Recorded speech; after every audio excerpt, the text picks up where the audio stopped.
A vuelta de vacaciones de Navidad pudimos asistir al estreno del estado de sitio de Albert Camus por el Centro Andaluz de Teatro, en una adaptación, en una versión de Juan García Larrondo.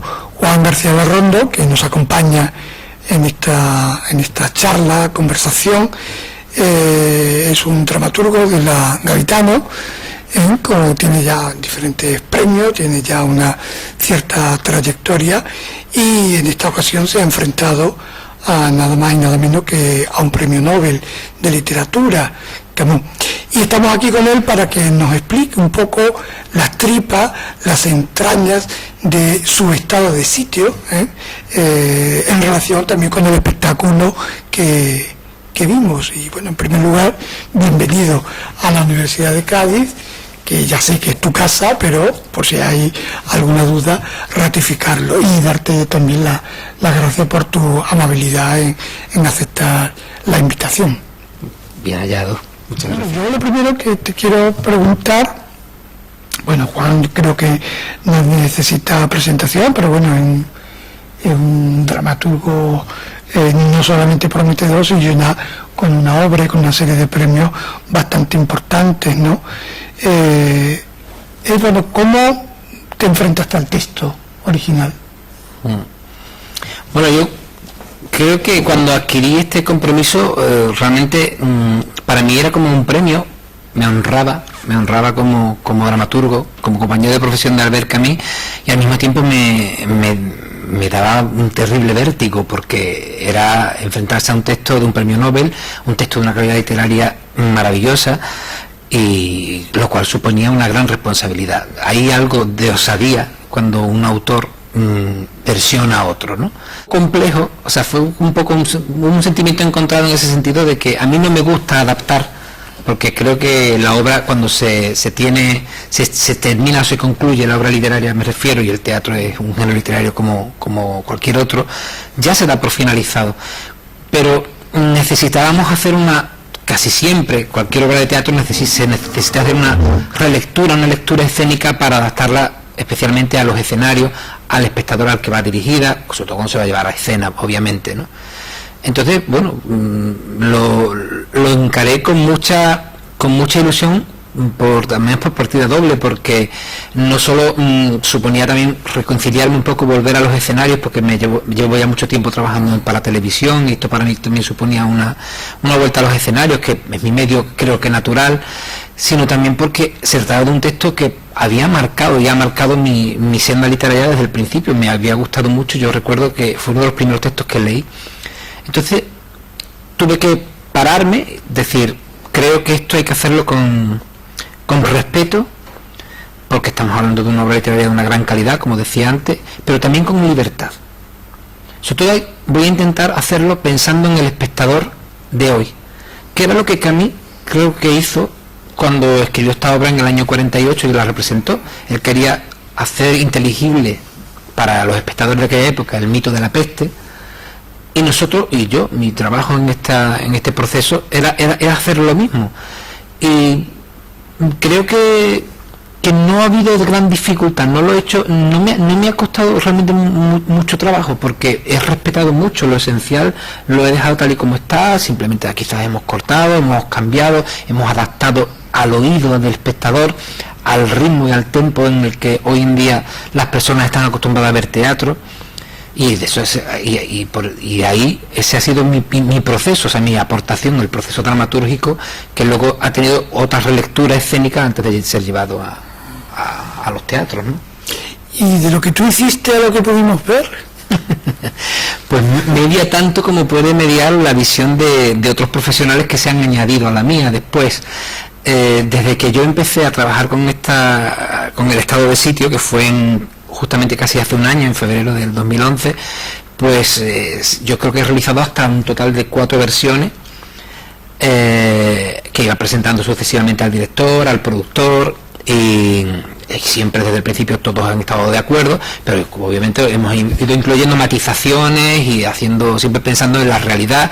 Siempre sabíamos que se trataba de un gran espectáculo, que iba a ser un gran espectáculo, quizás uno de los últimos grandes espectáculos que vamos a poder ver dado los tiempos que vivimos, y entonces no hemos reparado quizá en poder incluir cualquier tipo de recursos escenográficos, incluso de proyecciones o de otra índole, ¿no? Sí que median muchas cosas, media la visión, obviamente luego cuando de lo que yo he escrito a la que luego el director, obviamente, de escena, que es el que tiene en estos procesos y en estos tiempos la última palabra, a la hora de llevar un texto a escena, sí que median, y hay muchas diferencias, sí que las ha habido, con las que algunas he estado de acuerdo y con las que otras evidentemente no. Pero bueno, yo creo que lo esencial se ha respetado bastante el mensaje y la voz de Camille.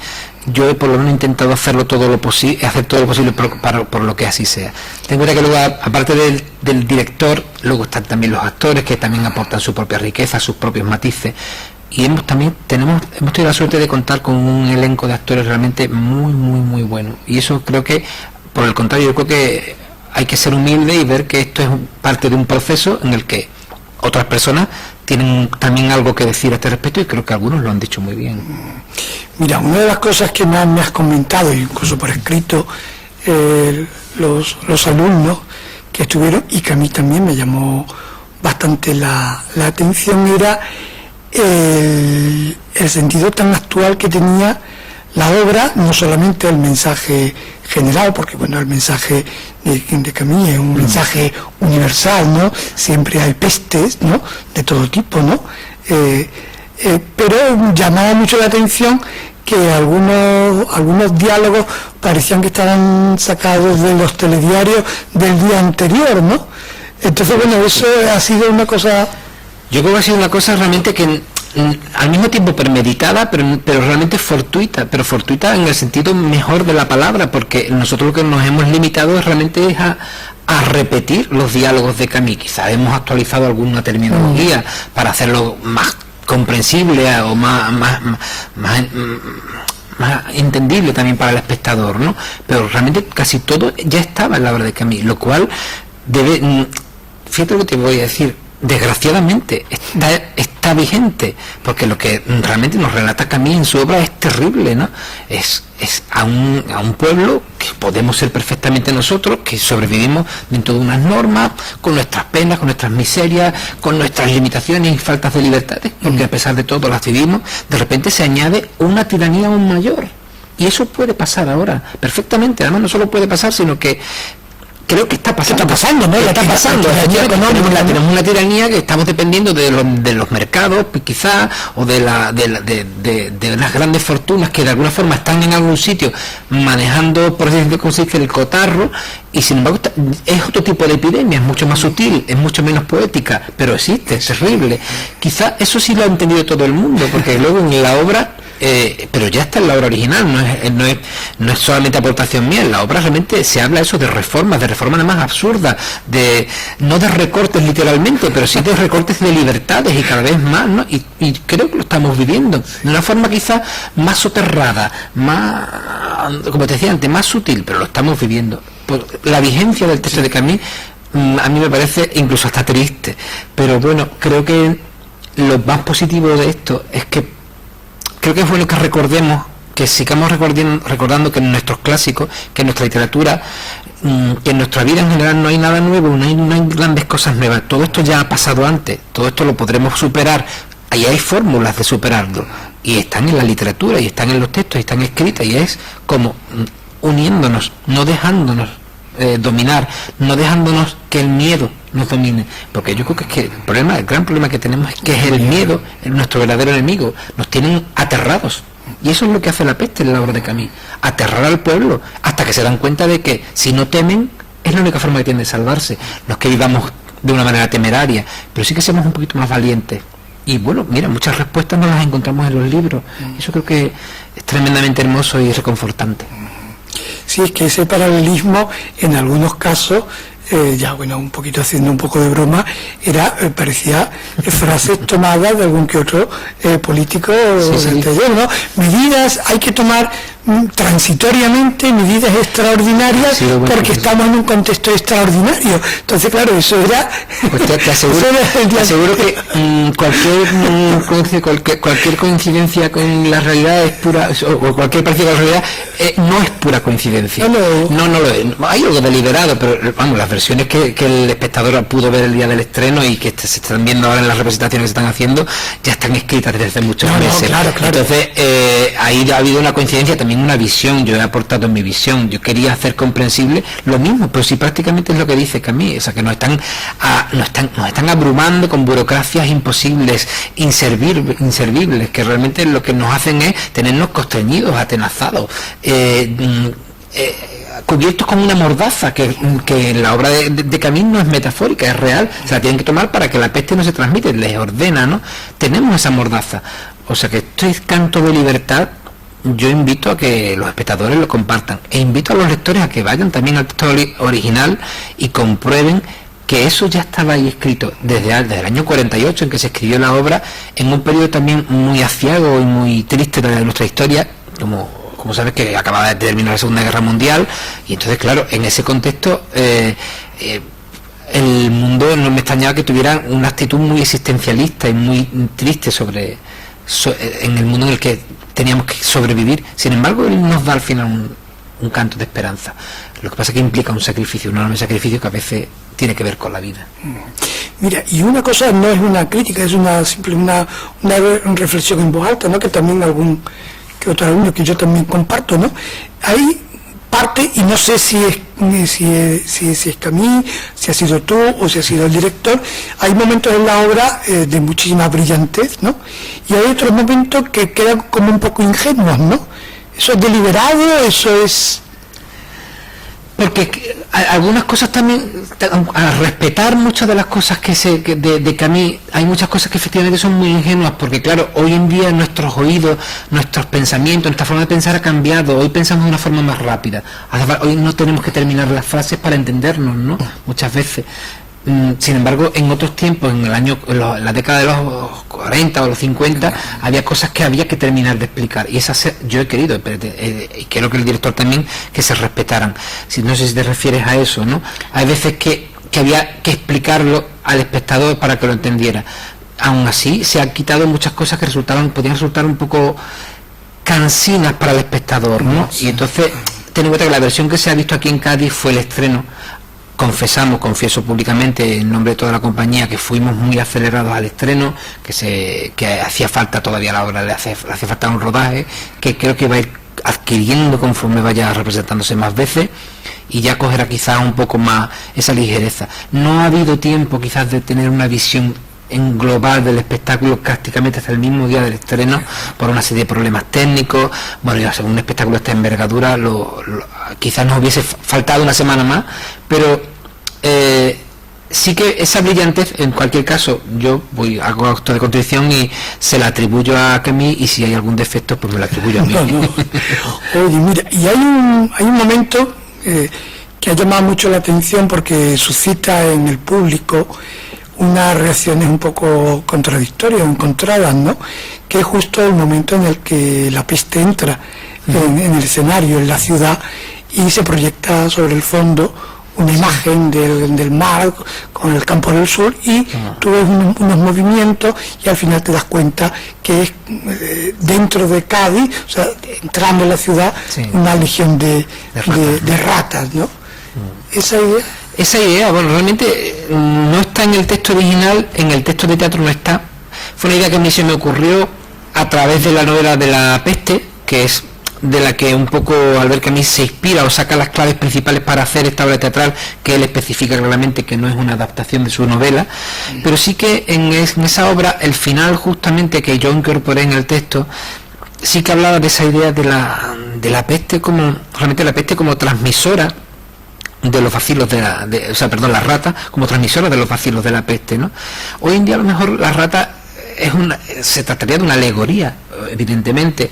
Hoy las cosas se transmiten de otra manera, por el wifi, por el teléfono, por la televisión, por las ondas de radio, por los medios de comunicación, por los mensajes políticos, incluso incluso bien intencionados, ¿no? Yo no digo, muchas veces que creo que todos somos víctimas un poco también de que queremos ser buenos, pero a veces no podemos ser mejores, ¿no? De lo que realmente somos, ni podemos modificar la realidad. Esas ratas para mí son alegóricas.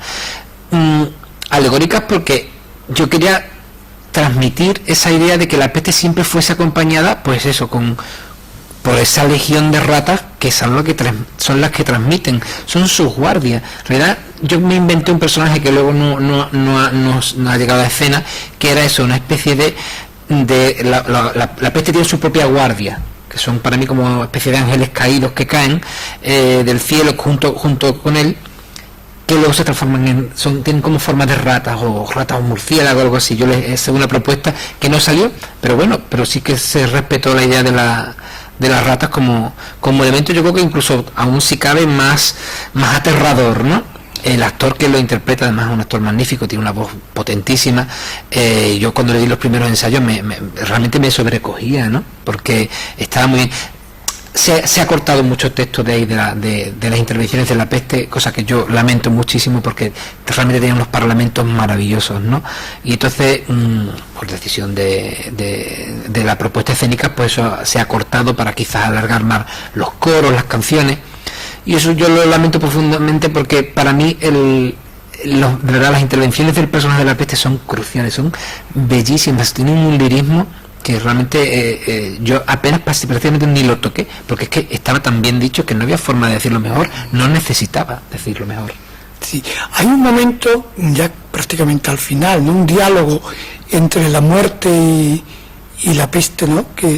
En donde la muerte le reprocha a la peste que es su esclava y que la gente le tiene miedo. Que se cuando históricamente ha habido una relación muy humana con la muerte, porque la muerte forma parte, es el final de la vida, ¿no? Efectivamente. Y cómo la aparición de la peste perturba esa relación y la convierte en temor y en miedo. Que la traiciona. Efectivamente.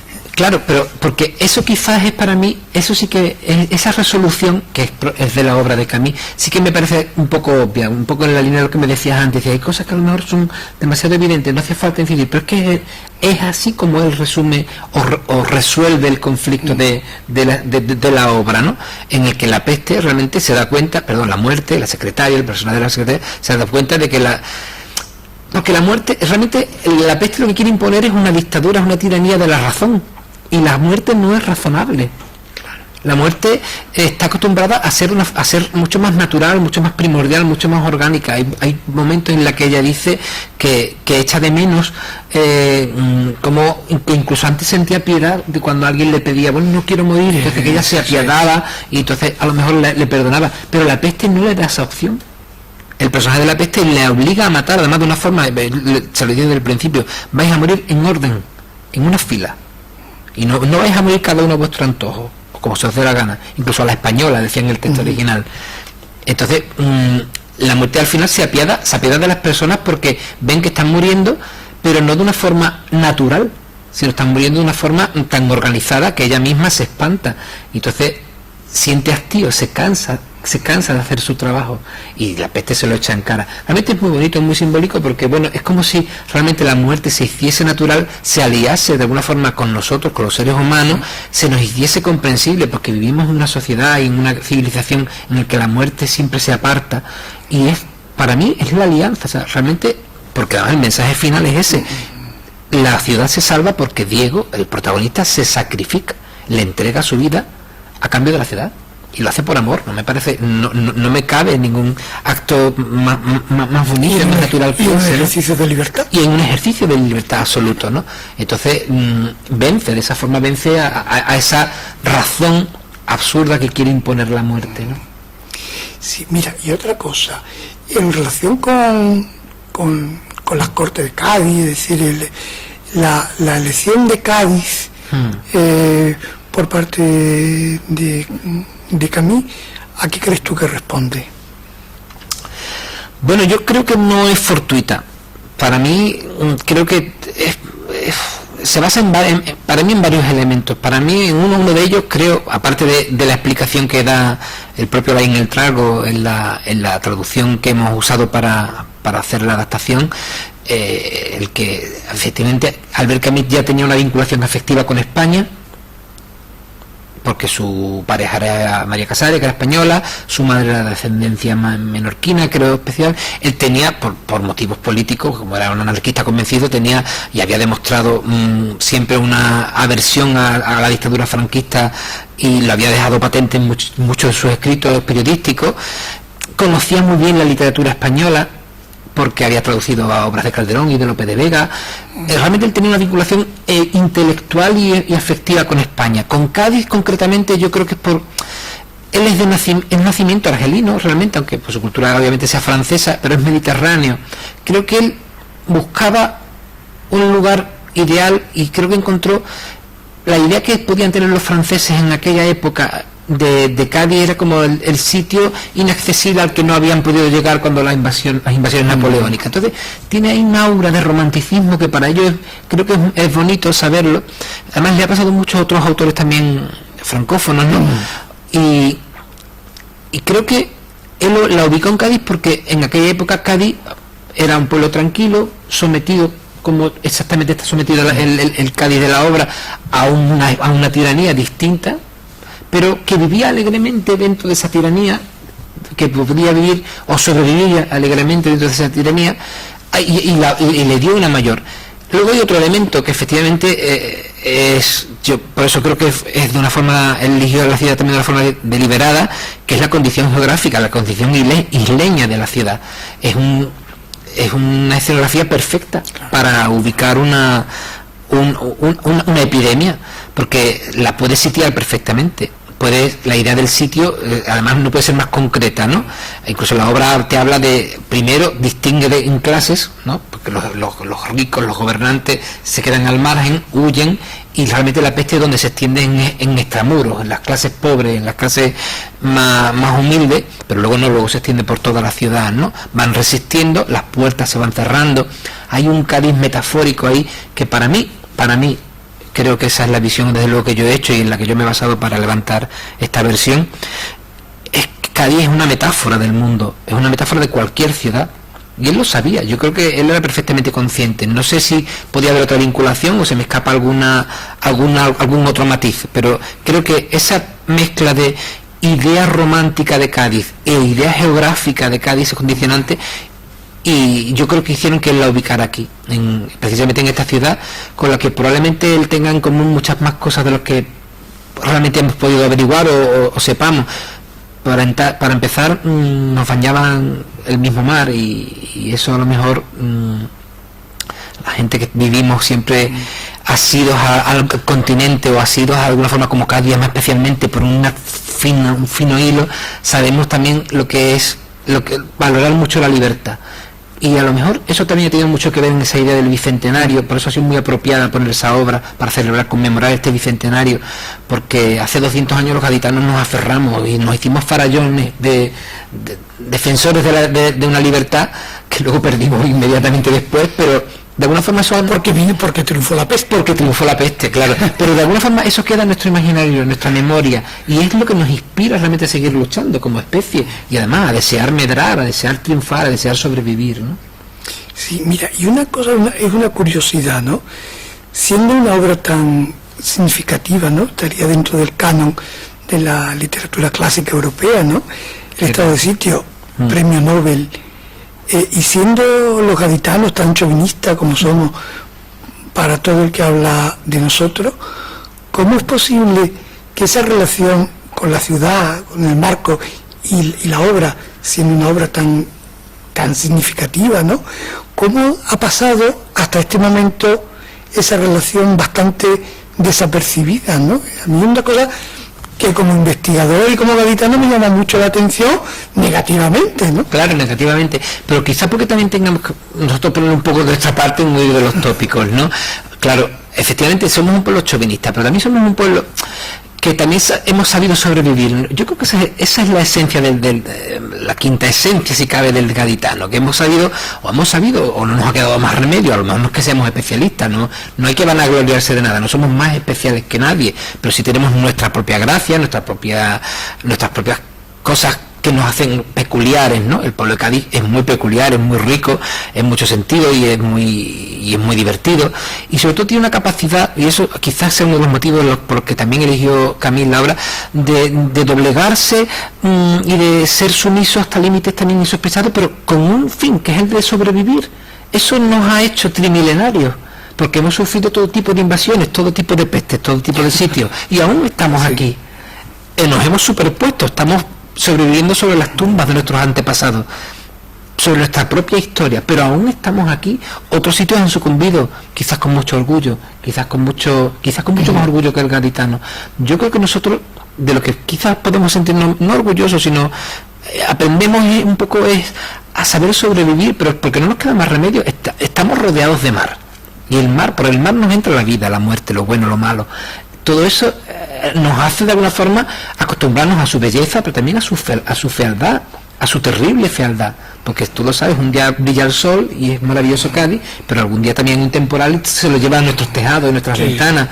Creo que nos hemos acostumbrado a tener un poco eso de tolerancia, de resignación, y eso él lo indica. O sea, él es un pueblo que sobrevive resignadamente alegre dentro de lo que cabe, ¿no?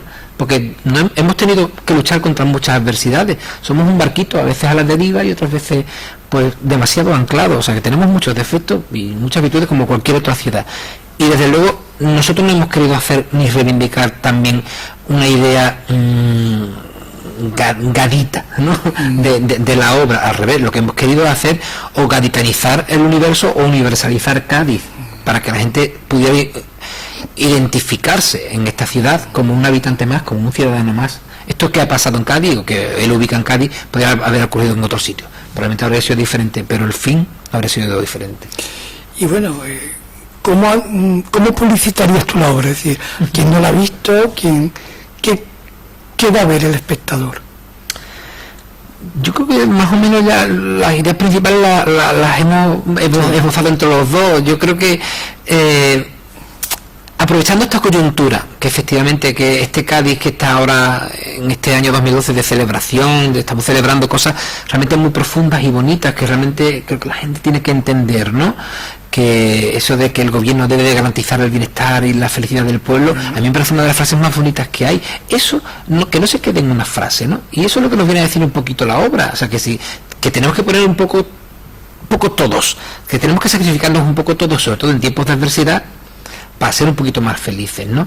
Ser felices no a costa de los otros, sino con la diferencia de los otros, aceptando la diferencia de los otros.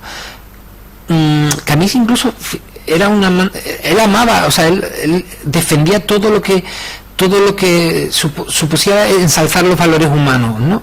Todo lo que alejaba al hombre de su propia esencia le disgustaba tremendamente, tanto que llegó incluso a renegar del propio existencialismo o del marxismo, incluso como corrientes políticas o de pensamiento. Y eso está también en la obra. La obra al final no es existencialista, tiene un canto de esperanza. Para mí es la idea que ya he dado en prensa, en alguna otra rueda de prensa o algo, que la única forma de sobrevivir que tenemos es la de protegernos los unos a los otros. Es la única forma que tenemos de protegernos incluso de nosotros mismos, porque realmente la peste somos nosotros. No es ninguna figura quimérica que llega en una barcaza y nos invade. Somos nosotros, las creamos nosotros, la extendemos y la expandimos nosotros. Entonces creo que es lo que al final venía a decirnos, y lo que la gente va a ver, o creo que va a ver en el espectáculo, porque yo sí que oía comentarios sobre el sentido, decían la gente, está bien, hay cosas que dan que pensar. Es un recordatorio más, o sea, que tenemos en el mundo de la literatura, en el mundo del espectáculo, en el mundo del arte en general, de que muchas de las respuestas de las que estamos buscando las tenemos ya, nos las hemos dado, ya nos han pasado antes. Por eso es bueno conocer la historia, por eso es bueno conocer nuestra literatura, y yo realmente lo que diría a la gente que vaya a ver este espectáculo es que no se conforme con el espectáculo en sí, que profundice, que se vaya, que lea teatro, que el teatro está lleno de maravillosas piezas cruciales en esta historia de nuestra cultura, de nuestra literatura. Y bueno, y que espero que entiendan que lo que hemos querido hacer es algo bueno por los demás. Pues muy bien. La explicación tuya yo creo que arroja bastante luz, ¿no? sobre sobre la peste, ¿no? Y sobre... Esa idea está muy bien, lo de la luz. Todo esto, ¿no? Sí. Y nada, agradecerte que tú hayas venido hasta la universidad para explicarnos esto y agradecerte también la versión y tu implicación en este grito de libertad en clave dramática que es la obra de Camus. Yo os agradezco a vosotros esta oportunidad porque la UCA también es mi casa, yo también estudié aquí y aquí aprendí muchas cosas de las que ahora de alguna forma devuelvo a los demás con mi obra, y para mí siempre me vais a tener a vuestra disposición para lo que os haga falta aquí en la UCA. Muy bien. Gracias.